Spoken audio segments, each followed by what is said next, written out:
கரூர் துயர சம்பவம் தொடர்பாக டெல்லி சிபிஐ அலுவலகத்தில் தமிழக வெற்றிக்கழக மூத்த நிர்வாகிகள் 3வது நாளாக இன்று ஆஜராகி விசாரணையில் பங்கெடுத்திருக்கிறார்கள். அது தொடர்பான அண்மை செய்தியை பார்த்து வருகிறோம். 3வது நாளாக இன்றும் ஆனந்த், சிடிஆர் நிர்மல்குமார், ஆதவ் அர்ஜுனா மற்றும் மதியழகன் ஆகியோர் நேரில் ஆஜராகி இருக்கிறார்கள். டெல்லி சிபிஐ அலுவலகத்தில் விரிவான விவரங்களோடு இணைகிறார் எம்முடைய செய்தியாளர் ஜெரி. தொடர்ந்து 3வது நாளாக விசாரணை என்ன நடக்கிறது? முழுமையான விவரங்களை வழங்கலாம். வணக்கம்.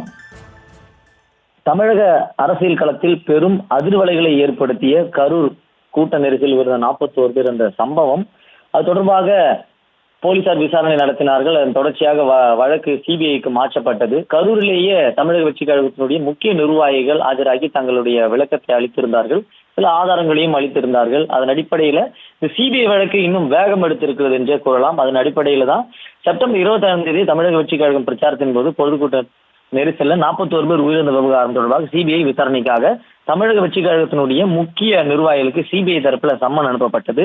இந்த நிலையில் சிபிஐ தரப்பில் வழங்கப்பட்ட சம்மனை அடிப்படையாக கொண்டு தமிழக வெற்றி கழகத்தின் பொதுச் செயலாளர் புசியானந்த், தேர்தல் மேலாண்மை பொதுச் செயலாளர் ஆதவ் அர்ஜுனா, இணை பொதுச் செயலாளர் நிர்மல்குமார் மற்றும் கரூர் மாவட்ட செயலாளர் மதியழகன் ஆகியோரும், அதே போன்ற கரூர் மாவட்ட ஆட்சியர் Thangavel, SP Jose Thangaiah, ADSP Premanand, DSP Selvaraj, inspector Manivannan ஆகியோரும் நேரில் ஆஜராகி தங்களது விளக்கங்களை அளித்திருந்தார்கள். முதல் நாளே முழுமை பெறாத காரணத்தால் 2ஆம் நாளும் அழைக்கப்பட்டார்கள்.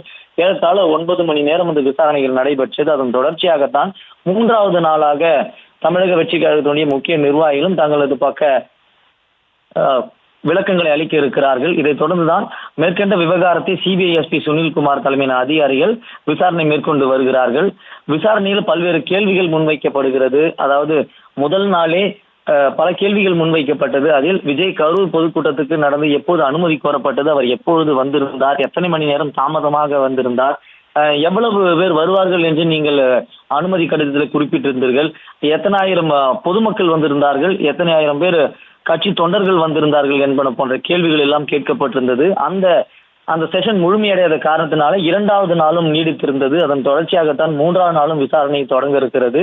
இந்த நிலையில் தான் நேற்றைய தினமே கரூர் கூட்ட நெரிசலுக்கு சந்தேகத்துக்குரிய செயல்பாடுகளே காரணம் என்று தமிழக வெற்றி கழகத்தினுடைய குற்றச்சாட்டுகளுக்கு மாவட்ட நிர்வாகம் தரப்புல மறுப்புகளும் தெரிவிக்கப்பட்டிருந்தது. அதே போல கூட்டம் கடுமையாக அதிகரித்ததே நெரிசல் ஏற்பட, உயிரிழப்புகள் ஏற்பட காரணம் எனவும், கூட்ட நெரிசல் குறித்து வாக்கி டாக்கி மூலமாக கட்சி நிர்வாகிகளுக்கு தெரியப்படுத்தப்பட்டது எனவும் மாவட்ட நிர்வாகம் மறுத்திருந்தது. இதன் தொடர்ச்சியாகத்தான் 3வது நாளாக தமிழக வெற்றி கழகத்தினுடைய முக்கிய நிர்வாகிகள் ஆஜராகி தங்களது பக்க விளக்கத்தை அளிக்க இருக்கிறார்கள்.